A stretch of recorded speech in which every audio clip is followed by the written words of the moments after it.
ప్రియమైన బిడ్డలారా, ప్రభువైన యేసుక్రీస్తు వారి నామములో మీ అందరికీ నా హృదయపూర్వకమైన వందనాలు. ఈరోజు దేవునిని ఎలా సేవించాలి అనే విషయం మీద దేవుని వాక్యాన్ని మనం ధ్యానం చేయబోతున్నాం. వాక్యానికి వెళ్లే ముందుగా చిన్న ప్రార్థన కూడా చేసుకుందాం.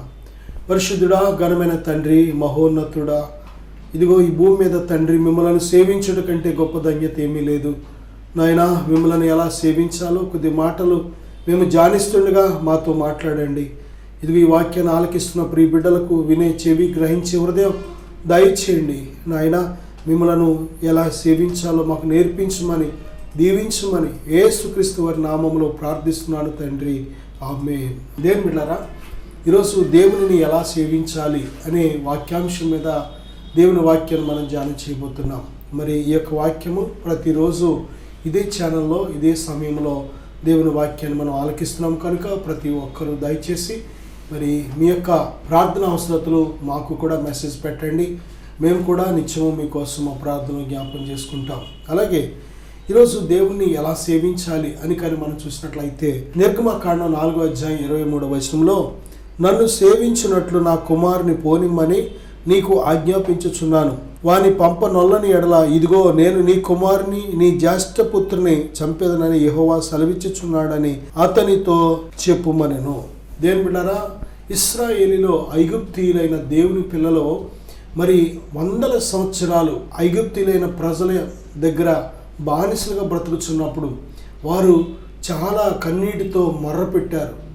దేవా, మమ్మల్ని విడిపించు అని వారు మొర్రపెట్టినప్పుడు వారి యొక్క కన్నీటి గాథ, వారి యొక్క వెట్టి చాకరి, వారి వేదనలు, వారి కన్నీరు సమస్తము దేవుడు చూసి దిగువచ్చి ఆయన మోషే అనే ఒక వ్యక్తిని లేవనెత్తి దేవుడు వారి యొద్దకు పంపినట్లు మనం చూస్తున్నాం.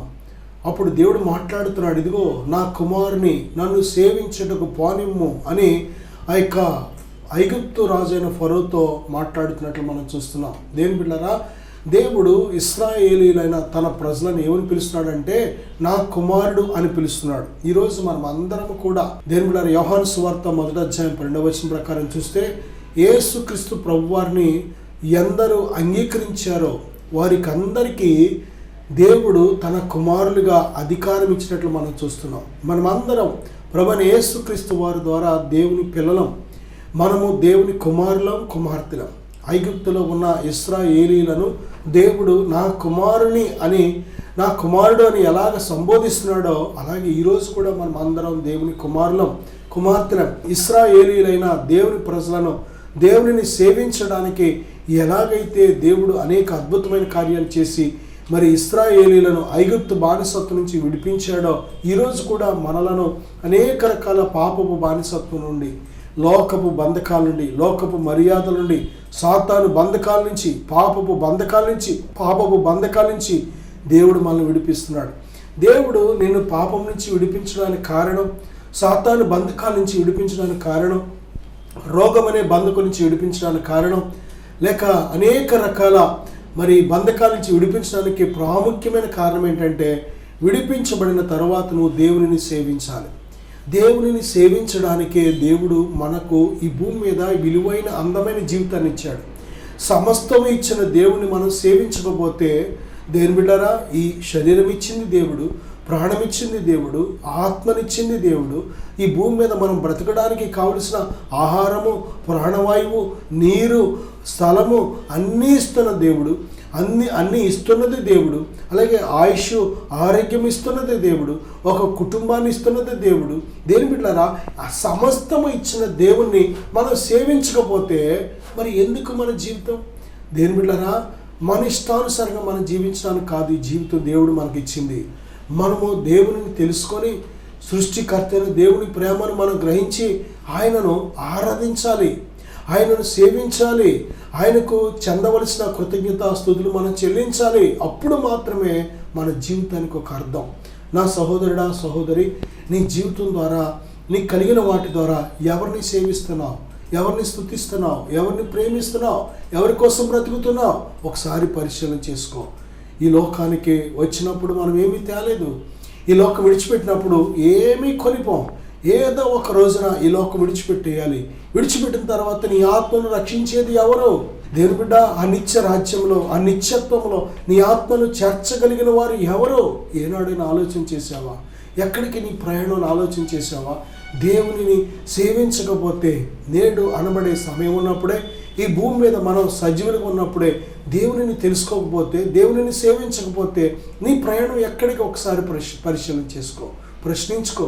నా సహోదరుడు, ఆ సహోదరి, దేవునిని ఎలా సేవించాలో కూడా కొన్ని మాటలు మనం చూసినట్లయితే, దినవృత్తాంతాలు 1 గ్రంథం 28 అధ్యాయం 9వ వచనం, అలాగే యెహోషువ గ్రంథం 22 అధ్యాయం 5వ వచనంలో కూడా మనం చూస్తే, అయితే మీ పూర్ణ హృదయముతోనూ మీ పూర్ణ ఆత్మతోనూ మీ దేవుడైన యెహోవాను ప్రేమించుచు ఆయన మార్గములన్నిటిలో నడుచుకొనుచు ఆయన ఆజ్ఞలను గైకొనుచు ఆయనను హత్తుకొని ఆయనను సేవించుచు యెహోవా సేవకుడైన మోషే మీకు ఆజ్ఞాపించిన ధర్మశాస్త్రమును అనుసరించి నడుచుకొనుడి. దేని బిడ్డలారా, సేవించడం అంటే దేవునిని నీ పూర్ణ ఆత్మతో, నీ పూర్ణ శక్తితో, నీ పూర్ణ బలముతో ప్రేమిస్తూ ఆయన నీకు ఆజ్ఞాపించిన ఆజ్ఞలు, కట్టడలు ఏవైతే ఉన్నాయో వాటిని కైకొని దేవునిని మనం హత్తుకొని జీవించాలని దేవుడు చెబుతున్నాడు. దేని బిడ్డలారా, ఎలాగ సేవిస్తున్నాం మనం దేవునిని ఆత్మతో సేవించాలి. దేని బిడ్డలారా, అపొస్తలుడైన పౌలు అంటాడు కదా,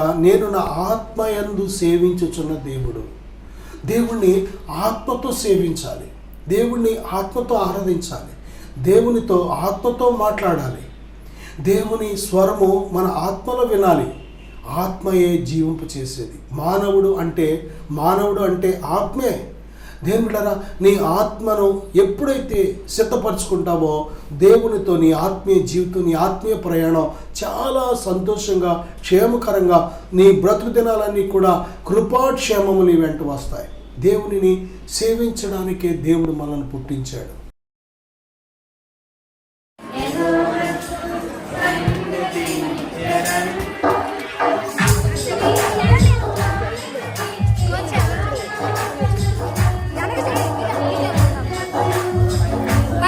పైకి లేపండి.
Mighty name of Jesus Christ.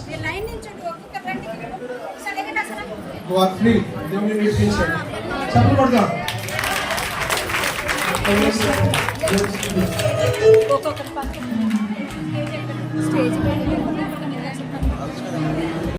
దేవుడు పెట్ట మీ అందరికీ వందనాలండి. టైగర్ అందరికీ సహోదరులు అందరికీ వందనాలండి.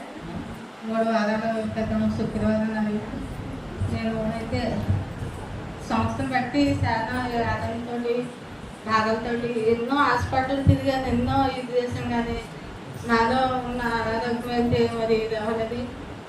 అయితే డాక్టర్లు అయితే నువ్వు ఏ పని సెట్ తీయలేదమ్మా, నువ్వు ఎంతసేపు రెస్ట్గానే ఉండాలి అని చెప్పారు. ఏం చేద్దాను, నేనైతే ఇలా బతకాలో నాకైతే తెలియదు. నేను దిక్కు చేస్తాను, నువ్వే దిక్కు నాకు ఇంకెవరైతే అనేసి నేను దేవుడు ప్రార్థించి 3 వారాల క్రితం నుండి శుక్రవారం వచ్చాను. వచ్చిన తర్వాత దైవజనులు నాకు ప్రార్థన చేసి తైలం కోసమే తెలుసండి. తర్వాత ఏమైందో నాకు తెలియదు అసలు. పోసిన తర్వాత నాకైతే దేవుడు స్వప్న ఇచ్చారు. ఇప్పుడు మట్టుగా నాకు చాలా బాగుందండి, ఆరోగ్యం చాలా బాగుంది. కానీ కొద్దిగా నాకు ముందు నేర్చుకోం దడగా ఉంటుంది. అది కూడా తగ్గేలాగా అందరూ మీ అనుదిన ప్రార్థనలో పెట్టమని అడుగుతున్నాను. ఈ చిన్న సాక్షిని దేవుడు దీవించు.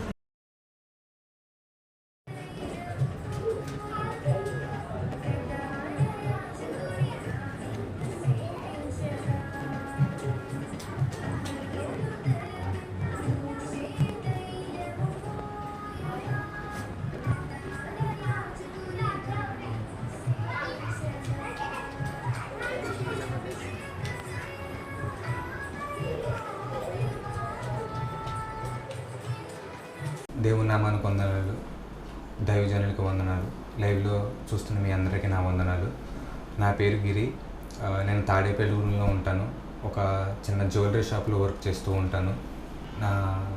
అసలు దేవుడు అంటే ఏంటో నాకు తెలియదు, ఏమీ తెలియదు. ఫస్ట్లో నా పాత జీవితం చాలా దారుణంగా ఉండేది. దేవుని యందు భయభక్తులు లేకుండా ఏమీ లేకుండా ఉండేవాడిని నేను. సిగరెట్లు కాల్చడం, మందు తాగడం, స్నేహితులతో బయటకు వెళ్ళడం, సినిమాలకు వెళ్ళడం, అలా ఉండేది నా జీవితం. దేవుడు అంటే అసలు ఏమిటో తెలియదు. దేవుడు ఉన్నాడా అనే ఆలోచన కూడా నాకు ఉండేది కాదు. మన కోసం ఒకరు ప్రాణం పెట్టారని కానీ అది కానీ ఏమీ ఉండేది కాదు. నా జీవితం నా ఇష్టానుసారంగా ఇంట్లో తల్లిదండ్రుల మాట వినకుండా ఫ్రెండ్స్తో తిరగడం, సినిమాలకు వెళ్ళడం, తాగడం లాంటివి చేసేవాడిని.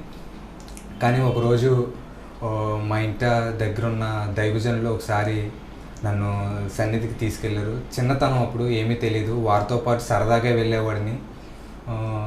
వెళ్ళేవాడిని కానీ అంత చిన్నప్పుడు కదా, అసలు ఏమీ తెలిసేది కాదు. వెళ్ళేవాడిని, వచ్చేవాడిని. కానీ అలా చిన్నతనంలో దేవుని దగ్గరికి వెళ్ళడం, వాక్యం వినడం ద్వారా ఏమో కానీ వెళ్ళేవాడిని. 1 సంవత్సరం అలా వెళ్ళేవాడిని.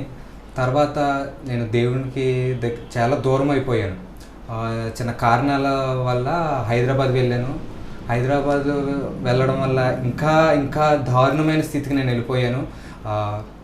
సిగరెట్లు కాల్చడం, సినిమాలు చూడడం వంటివి దేవుడికి పూర్తిగా వ్యతిరేకంగా ఉండేవాడిని. కానీ ఒకరోజు నా మనసుకు అనిపించింది, నువ్వు చర్చికి వెళ్ళేవాడివి, బైబిల్ చదివేవాడివి, దేవుని వాక్యం వినేవాడివి కదా, ఏమైందని నా మనసుకు అనిపించేది. అది నేను లెక్క చేసేవాడిని కాదు. ఫ్రెండ్స్తో, స్నేహితులతో పాటు నా ఇష్టానుసారంగా వెళ్ళేవాడిని. కానీ ఒకరోజు దైవజనులు నన్ను చూసి అమ్మ సన్నిధికి రాలేదు అని అడగడం వల్ల ఒకరోజు మళ్ళీ వెళ్ళాను. కానీ అలాగా అటువైపు ఉంటూ వాళ్ళకి తెలియకుండా, ఎవరికి తెలియకుండా సన్నిధికి వెళ్ళామన్న పేరుకే కానీ నా ఇష్టానుసారంగా ఉండేది జీవితం. కానీ ఒకరోజు దేవుడు నాతో మాట్లాడాడు వాక్యం ద్వారా. అప్పటి నుంచి నేను దేవుళ్ళో ఎదుగుతూ వచ్చాను. నేను 4 సంవత్సరాల క్రితమే నేను రక్షణ పొంది 4 సంవత్సరాలు అవుతుంది. అప్పటి నుంచి నేను దేవుళ్ళో ఎదగడం ప్రారంభించాను. నేను 2021 సంవత్సరం నవంబర్ 26 రక్షణ పొందాను. దేవుడు నాకు మంచి రక్షణనిచ్చాడు. దేవుడు అనేక కార్యాలు నా జీవితంలో దేవుడు చేశాడు. రక్షణ పొందిన ముందు నా జీవితం చాలా దారుణంగా ఉండేది. స్నేహితులతో బూతులు మాట్లాడడం కానీ, లేకపోతే స్నేహితులతో తిరగడం కానీ మరీ దారుణంగా ఉండేది నా జీవితం. స్నేహితులతో కలిసినప్పుడు సిగరెట్లకి డబ్బులు లేకపోతే మేము ఒక చోటన సిగరెట్లు కాల్చేవాళ్ళం. అక్కడ అగ్గిపెట్టెలతో పాటు సిగరెట్లు కాల్చేసాక చిన్న చిన్న ముక్కలు వదిలేస్తాం కదా, డబ్బులు లేనప్పుడు అవి ఏరుకొని మరీ సిగరెట్లు కాల్చేంత దీనమైన స్థితిలోకి నేను వెళ్ళిపోయాను. దేవుడు ఆ బంధకాల నుంచి దేవుడు నన్ను విడిపించాడు, మందు నుంచి విడిపించాడు, సినిమాల నుంచి విడిపించాడు. అలా వాక్యం వింటూ నవంబర్ 26, 2021 సంవత్సరంలో నేను రక్షణ పొందిన కానించి దినదినము నా స్థితి, నా ఆత్మీయ స్థితి పెరగడం ప్రారంభించింది. అలాగే ఒకసారి మా సన్నిధిలోనే దైవజనులు ఎన్ఎన్టీ వాటర్ ప్రార్థన చేయడం ప్రారంభించారు. నేను అది విన్నాను. అక్కడ స్వస్థత జరుగుతుందంట అని నేను విన్నాను. ఆ రోజు నేను ఎన్ఎన్టింగ్ వాటర్ ప్రార్థన చేసే రోజు నేను వెళ్ళిన రోజు నాకు ఇప్పటికీ ఇంకా నా మనసులో ఉంది. దేవుడు ఆయన ఆత్మతో నింపడం నేను ఇప్పటికీ గుర్తుంచుకున్నాను. అది మొదటిసారిగా నా జీవితంలో జరగడం వలన నేను ఇప్పటికీ నా మనసులో ఉండిపోయింది. దైవజనులు అలా చెయ్యి మీద పెట్టి ప్రార్థన చేస్తున్నప్పుడు నేను కళ్ళు మూసుకున్నాను. ఇది నా మొదట దేవుడు నన్ను తాకిన స్థితి ఇప్పటికీ నా మనసులో ఉంది. ఆయన చేయి పెట్టి ప్రార్థించినప్పుడు దేవుడు ఆయన ఆత్మతో నింపాడు. అది మీకు చెప్పడానికి ఎలా అంటే నడినెత్తి నుంచి అరికాలు వరకు మనకి నీటి బిందువు ఇక్కడ వేస్తే ఎలా అయితే కిందకి జారుకుంటా వస్తుందో ఆ బటన్ వేలు వరకు అలా ఆయన ఆత్మతో నింపడం నేను గ్రహించాను. అప్పటి నుంచి నా ఆత్మీయ స్థితి దినదినము అభివృద్ధి చెందింది. అలాగే 2 సార్లు అనెంటింగ్ వాటర్తో నన్ను ప్రార్థన చేశారు. మొదటిసారిగా అలా అభిషేకంతో నింపేడు దేవుడు. రెండవసారి ప్రార్థన చేస్తున్నప్పుడు మన చీకటి గదిలో ఉన్నట్టుండి స్విచ్ చేస్తే ఒకేసారి వెలుగు ఎలా వస్తుందో అలా నా కనులకు అలా అనిపించింది. చుట్టూరు చీకటి, ఒక్కసారిగా మన చీకటి గదిలో పెట్టేసి ఎలాగైతే స్విచ్ ఆన్ చేస్తామో లైటు, ఎలాగైతే ఒకేసారి వెలుగు వస్తుందో అలా వెలుగు వస్తుంది. ఆ 2 సార్లు ఎనైటింగ్ వాటర్ ద్వారా నేను దేవుళ్ళో ఆయన నాతో ఉండడం గ్రహించాను. అప్పుడు లైవ్లో చూస్తున్న మీ అందరికీ నా వందనాలు. నా పేరు గిరి. నేను తాడేపల్లిలో ఉంటాను. ఒక చిన్న జ్యువెలరీ షాప్లో వర్క్ చేస్తూ ఉంటాను. నా ఆత్మీయ జీవితంలో దేవుడు ఎన్నో కార్యాలు చేశాడు, ఎన్నో అద్భుతాలు చేశాడు. నేను దేవుళ్ళలోకి వచ్చిన తర్వాత మామూలుగా నేను రక్షణ పొందినప్పుడు నా బంధువులు అందరూ నన్ను దూరం చేశారు, నా స్నేహితులు అందరూ నన్ను దూరం చేశారు. కానీ ఆయన ప్రేమ నన్ను ఎంతగానో ఆదరించింది, ఎంతగానో నన్ను ఆదరించి దగ్గరికి తీసుకుంది. ఎంతోమంది ఎందుకురా అలా చేస్తున్నావు, ఇలా చేస్తున్నావు అని ఎంతోమంది నన్ను నలుగురిలో అడిగారు, ఇంటికి పిలిచి కౌన్సిలింగ్ ఇచ్చారు. ఎంతోమంది ఎన్నో విధాలుగా ఇబ్బంది పెట్టారు, అందరూ దూరం చేయడం. కానీ అప్పుడు నేను ఎంతో బాధపడ్డాను. కానీ దేవుడు నన్ను ఎంతగానో ఆదరించాడు. ఆయన నా మనసు ఎంతో తేలికపరిచాడు. అనేకమైన సార్లు ఒక్కొక్కసారి కొంతమంది మనుషులు దూరం చేస్తున్నప్పుడు కూడా ఎంతో బాధపడేవాడిని. కానీ ఆయన చూపించిన ప్రేమ ముందు నాకు ఏమేమి సరిపోలేదనిపించింది.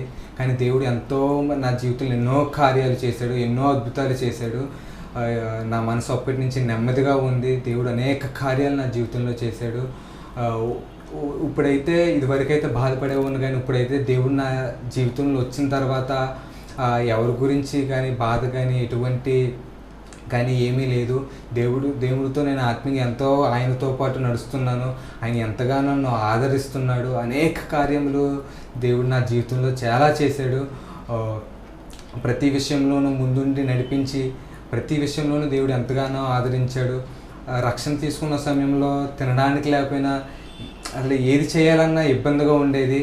అందరూ నన్ను వేరుగా చూసేవారు. సోమవారం నుంచి శనివారం వరకు ఎన్ని మాటలు విన్నా ఆదివారం మటుకి దేవుని వాక్యంతో నన్ను ఎంతగానో ఆదరించాడు. ఒక తల్లి కంటే ఎక్కువగా, తండ్రి కంటే ఎక్కువగా ఆయన మాటలను చాలా ఆదరించాయి. సోమవారం నుంచి శనివారం వరకు ప్రతి ఒక్కరు సూటిపోటు మాటలతో ఎంతో బాధ పెట్టేవారు. కానీ నేను ఆయన యందు నిరీక్షణ ఉంచి ఆయన నమ్మి నేను ఆదివారం సన్నిధికి వచ్చేవాడిని. వచ్చినప్పుడు ఆయన మాటలను ఎంతో బలపరిచాయి. ఆయనకి ఏమి ఇచ్చినా రుణం తీర్చుకోలేం. దేవుడు అనేక కార్యాలు నా జీవితంలో ఎన్నో చేశాడు. ఆయనకి ఏమి ఇచ్చినా రుణం తీర్చుకోలేం. ఈ సాక్ష్యం దేవునికి మహిమకరం.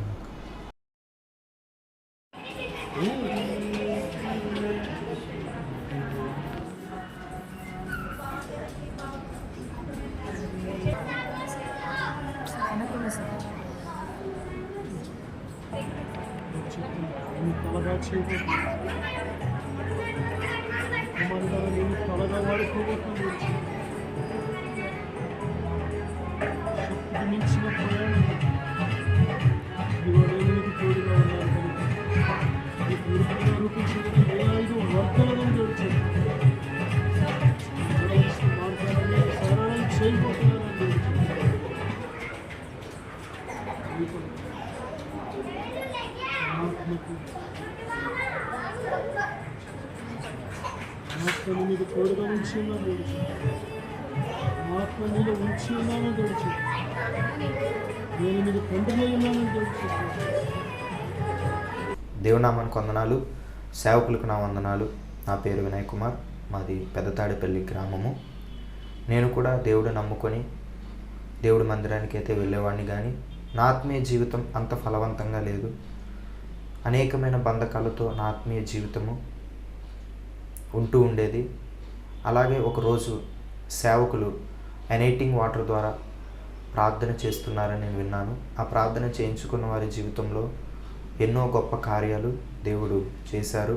చాలామంది విడుదల లేని వారు విడుదల పొందుకున్నారు, స్వస్థత లేని వారు స్వస్థత పొందుకున్నారు.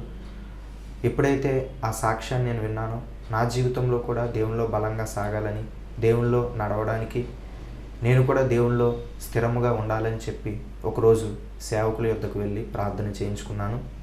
ఎప్పుడైతే సేవకుల ద్వారా ప్రార్థన చేస్తున్నప్పుడే దేవుడు నన్ను బలంగా తాకారు. వెంటనే నా హృదయం నుంచి ఏదో ఒక తెలియని బంధకం, ఏదో ఒక చీకటి నా నుంచి బయటికి వెళ్ళిపోవడం నేను గ్రహించాను. ఎప్పుడైతే అలా చీకటి బంధకం నా నుంచి వెళ్ళిపోయిందో నా హృదయం చాలా తేలికైంది. దేవుడు తన బలమైన ఆత్మతో నన్ను నింపి నన్ను స్థిరపరిచి తన ఆత్మతో నన్ను ముద్రించారు. ఆ రోజు నుంచి ఈ రోజు వరకు కూడా నా జీవితంలో దేవుడు ఎన్నో గొప్ప కార్యాలు చేశారు. అప్పటి నుంచి నా ఆత్మీయ జీవితంలో బలమైన ఆత్మీయ జీవితంలో నేను కొనసాగించగలుగుతున్నాను. దానికి కారణం ఆ రోజు సేవకుల ద్వారా నేను ప్రార్థన చేయించుకున్నప్పుడు దేవుడు సేవకుల్లో ఉండి సేవకుల ద్వారా తన ఆత్మతో నన్ను నింపి ఈరోజు ఇలా గొప్పగా ఉన్నతమైన స్థానంలో ఆత్మీయ స్థితిలో దేవుడు నన్ను నిలబెట్టారు. దేవుడు నా జీవితంలో చేసిన ఈ కార్యమును బట్టి దేవునికే సమస్త మహిమ, ఘనత, ప్రభావములు యుగయుగములు చెల్లునుగాక. సేవకులకు కూడా నా ప్రత్యేకమైన వందనాలు. Thank you. Praise the lord.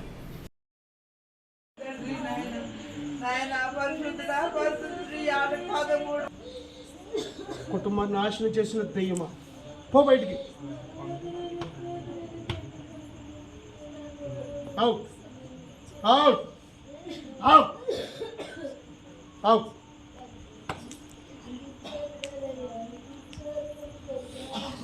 దేవుడికి వందనాలండి. నా పేరు వరహాలండి, పెత్తాడిపిల్లండి. నేను వ్యవసాయం పని చేస్తానండి. వ్యవసాయం పని చేస్తాను. మా ఆవిడ మన చర్చికి వెళ్తుందండి. మా ఆవిడ నేను ఎన్నోసార్లు మా ఆవిడ చర్చికి రావచ్చు కదా ఎన్నోసార్లు అనేదండి. నేను వెళ్ళేవాడిని కాదండి. మామూలుగా ఈ తాగుడికి బాగా బ్యాలెన్స్గా అయిపోయి నేను ఎప్పుడు చెప్పినా ఎన్నిసార్లు చెప్పినా సరే వెళ్ళేవాడిని కాదండి. అలాగా కొన్నాళ్ళకి ఈ తాగడం చేయడం, ఇంటికాడ పిల్లలనేది కూడా పట్టించుకున్నాను కాదు. అలా కొన్ని నెలలు అలా జరిగాక ఇంకా సరే నేను బండి మీద ఒక దగ్గరికి ఏదో పని మీద వెళ్తుంటే బండి కుక్ అయిపోయింది. అవతల నాకు కూడా గట్టిగా దెబ్బలు తోలేయండి. మా పక్కనే ఒక ఉదంతా ఒక మనిషి మునిగిపోయింది. గొయ్య కూడా ఉంది, అందులో కూడా వెళ్ళకుండా రోడ్డు మీదే పడిపోయింది. నేను అప్పుడు అనుకున్నాను, ఏంటి మా ఆవిడ దేవుళ్ళలోకి వెళ్తుంది, ఆ దేవుడే నన్ను ఎంతో కాపాడాడు అనుకున్నాను. అయినా సరే మళ్ళీ ఈ దెబ్బలు మారినా సరే మళ్ళీ నేను మానలేకపోయానండి. ఇంకా నావలేదని చర్చికి ఏదేలాగా మా పాస్టర్ గారు స్వామి గారు కేకేస్తే ఇలా అలాగ ఇంకా ప్రార్థనలు ఇవన్నీ చేసి ఇలాగా అలా రక్షణ తీసుకున్నాండి. ఇప్పుడైతే నా పిల్లలేటి శుభ్రంగా అన్యాయంగా ఉంటున్నాము. ఇంకా దేవుళ్ళకి వెళ్ళాక ఇంకా నాకు మాత్రం తేలిగ్గా ఉంటుంది, శుభ్రంగా ఆనందంగా ఉంటుంది. ఇప్పుడైతే కొంత పిల్లలనేటి కొంచెం బాగా చూసుకుంటున్నానండి. పర్లేదు, తేలిగ్గా ఉంటుందండి నాకు. దేవుని నాకు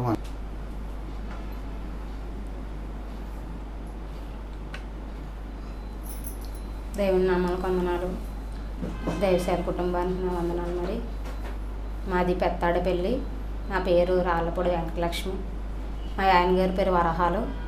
నాకు వివాహం అయ్యి 19 సంవత్సరాలండి. అప్పటి నుంచి ఇప్పుడు దాకా కూడా దేవునిలో తెలిసేది కాదు, దేవునిలోకి మాకు అప్పుడు తెలిసేది కాదు. మేము మా ఊరి నుంచి ఇక్కడ పెత్తాడపల్లి వచ్చినప్పటికి మాకు ఇంకా దేవునిలో ఎదగలేదండి. అప్పుడు నేను కొన్ని పెద్ద పిల్లకి యాక్సిడెంట్ అయిందండి. యాక్సిడెంట్ ద్వారాగా నేను దేవునిలోకి వెళ్ళడం జరిగింది. నా పెద్ద పిల్లకి కాలు ఇరిగిపోయింది. ఇక్కడ యాక్సిడెంట్ అయ్యిందండి పెత్తాడపల్లిలోనే. ఆ కాలు ఇరిగిపోయిన కాడి నుంచి దేవుడి గురించి అసలు మాకు తెలియదు. మా అమ్మ మా నాన్నగారు వెళ్ళేవారు కానీ మాకు తెలియదండి. అప్పటి నుంచి దైవసేవకులు వచ్చి నా బిడ్డ విషయంలో ప్రార్థన చేశారు. నా బిడ్డ కాలు విరిగిపోయిన సమయంలోని దేవుడే వచ్చి మాతో మాట్లాడే బిడ్డని కాలు విరిగిపోయిన కాలుని అతికించి ఆ బిడ్డని రక్షించాడు. అప్పటి నుంచి నేను దేవుడి గురించి తెలుసుకున్నానండి. దేవుళ్ళు ఎలాగెదగాలి, దేవుళ్ళలోకి ఎలాగెళ్ళాలి అని అపవాదం నా పట్ల ఎంతగానో శోధించాడు నాకైతే తెలియదు. మరి దేవుడు నా బిడ్డ ద్వారాగా, నా పెద్ద బిడ్డ ద్వారాగా దేవుళ్ళలో నేను ఎదగడం జరిగిందండి. అప్పటి నుంచి ఇప్పటి వరకు కూడా 5వ సంవత్సరం పాప అప్పుడు నా పిల్లకి కాలు ఇరిగిపోయిందండి, పెద్ద పిల్లకి. అప్పటి నుంచి ఇప్పుడు దాకా కూడా నేను దేవుళ్ళలోనే కొనసాగుతున్నాను. ఎన్నో ఇబ్బందులు, ఎన్నో ఇరుకులు అయినప్పటికీ నేను ఎదుగుతూనే ఉన్నానండి. నాకు 2 ఆడపిల్లలండి. మా ఆయన అయితే చిన్నప్పటి నుంచి యవ్వన వయసు నుంచి త్రాగుడికి లోబడేయండి. అయినా సరేలే అని దగ్గర సంబంధమే చేసుకున్నాము. చేసుకుంటే తర్వాత పెళ్ళైన వాళ్ళు మారిన వాళ్ళు లేరటని చేసుకున్నాము. ఆ బిడ్డ మారాడు. ఆ బిడ్డ వల్ల చాలా సాధనలు వచ్చాయి. ఆ బిడ్డ త్రాగుడికి లోబడిపోయి బాగా వ్యసనానికి లోబడిపోయాడు. అయినా దేవుడిని అడిగేదాన్ని, పాస్టర్ గారి దగ్గరికి వచ్చి ప్రార్థన చేయించేదాన్ని. ప్రార్థన చేసినప్పుడు సరేనమ్మ నీ భర్త మారుతాడమ్మా ఏదో ఒకటి అయ్యాని అనేవారు. ప్రార్థన చేసేవారు దైవ సేవలు కూడా. అలాగే ప్రార్థనకు అప్పుడప్పుడు జనవరి 1 కానీ క్రిస్మస్ కానీ వస్తూ ఉండేవాడు. త్రాగేసే వస్తూ ఉండేవాడు. వచ్చినా సరే అలాగ తిరుగుతూ ఉండేవాడు. అలాగే ఒక రోజు మట్టుకి ఫుల్గా డ్రింక్ తాగేసి ఎలమిల్లి వెళ్తుండగా పెద్ద యాక్సిడెంట్ అయ్యిందండి. తనకి తంబాన్ని కొట్టేశాడు. స్ట్రైట్గా వెళ్ళి తంబాన్ని కొట్టేశాడు. కొట్టేస్తే తల ఇక్కడికి ఇలాగా పగిలిపోయిందండి, కోసేసింది తంబం. అక్కడ చిన్న బోధు కూడా ఉంది. ఆ బోధులో పడకుండా దేవుడు తన రెక్కల సాటును కాపాడే పక్కన పడేలాగా బోధులోకి వెళ్ళకుండా పక్కనే పడ్డాడండి. పడినప్పుడు అప్పుడు కూడా అన్నాను, దేవుళ్ళలోకి రా అన్నాను. వచ్చేవాడు కాదు. ఆయన నిజమైన దేవుడే బతికించాడు అనేవాడు. బాగున్నప్పుడు అప్పుడు దెబ్బలు అయినాయి, యాక్సిడెంట్ అయినప్పుడు ఆపరేషన్ చేయించామండి. బ్రెయిన్ ఆపరేషన్ కూడా చేయించామండి. తనకి తల కూడా గాయమైపోయింది. అప్పటి నుంచి కొద్ది రోజులు బాగానే అన్నాడండి. మళ్ళీ త్రాగుడికి లోబడిపోయి మళ్ళీ త్రాగడం మొదలు పెట్టేశాడు. త్రాగుడికి లోబడిపోయాడు. తాగుడు బానిసై తిరిగేవాడు. నన్ను కానీ పిల్లలు కానీ పెట్టించుకునేవాడు కాదు. ఎన్నో అప్పులు చేసేసేవాడు. పనికిరాని వృధా ఖర్చులన్నీ చేసేసేవారు. మా మాట వినేవాడు కాదు. మేమేమన్నా అంతే కొట్టేసేవాడు. అయినా దేవుడికి మొరపెట్టేదాన్ని. వచ్చి దేవుడికి మొరపెట్టినప్పుడు అలాగే కొన్ని దైవ సేవకులు మాట్లాడుతుండగా నాతో మాట్లాడేవాడు. మాట్లాడినప్పుడు నేను మళ్ళీ అప్పటికప్పుడే మనసు కుదురుగా ఉండేది. తర్వాత మళ్ళీ ఇంటికి వెళ్ళాక మళ్ళీ తాగేసి వచ్చి మళ్ళీ గొడవల కింద ఉండేది. అయినా అలాగే దేవుళ్ళలో కొనసాగుతుండేదాన్ని నేను. నా భర్త మళ్ళీ త్రాగుడికి లోబడిపోయి నన్ను కొట్టేసి నన్ను చాలా బాధ పెట్టినప్పుడు నేనైతే నేను వెళ్ళలేదండి. మా అమ్మ వాళ్ళ ఇంటికి వచ్చేసాను.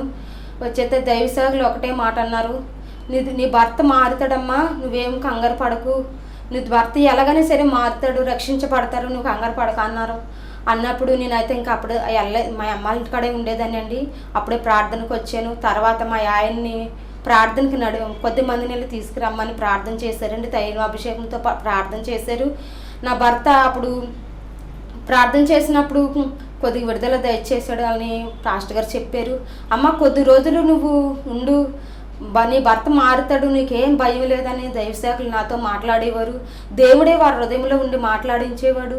అయినప్పటికీ నేను మళ్ళీ కొద్ది రోజులు ఉన్నాక అలాగ దైవసేవకులే మళ్ళీ నా భర్తతో మాట్లాడి, వరాలు నువ్వు పాపముని విడిచిపెట్టేసి లోకంలో జీవించుకోకుండా దేవుడి కోసం జీవించని దైవసేవకులు ఉండి దేవుడే మాట్లాడేవాడు నా భర్తతోని. నా భర్త అప్పుడు దాకా రక్షించబడలేని నా భర్త, త్రాగుడికి లోబడిపోయిన నా భర్త అదే క్షణం నుంచి ఈ క్షణం వరకు దేవుళ్ళో నడుస్తున్నాడండి. నా భర్త రక్షించబడ్డాడు, పూర్తి మారు మనసు పొందాడు. ఎటువంటి త్రాగుడికి లోబడకుండా నన్ను, నా కుటుంబాన్ని, నా పిల్లలు